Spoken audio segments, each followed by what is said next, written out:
ગુજરાતમાં મતદાર યાદી સુધારણા ઝુંબેશ પૂરજોશમાં ગણતરીના તબક્કામાં 5.08 કરોડ મતદારોની ચકાસણી પૂર્ણતાના આરે છે। ગણતરીના તબક્કાની 99.97% કામગીરી પૂર્ણ થઈ ગઈ છે। રાજ્યના 17 જિલ્લામાં કામગીરી 100% પૂર્ણ છે। રાજકોટ, વલસાડ, જૂનાગઢ, સાબરકાંઠા સહિત 17 જિલ્લામાં 100% કામગીરી પૂર્ણ। 133 વિધાનસભા મત વિસ્તારમાં ચકાસણીની 100% કામગીરી પૂર્ણ થઈ ગઈ।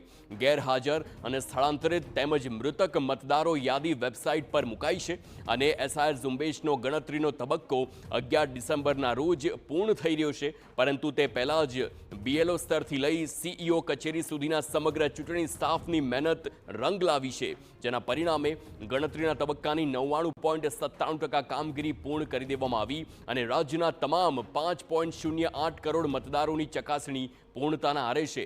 ગેરહાજર, સ્થળાંતરિત અને મૃતક મતદારોની યાદી સીઈઓ તેમજ જિલ્લા સ્તરે વેબસાઇટ પર મુકાઈ છે।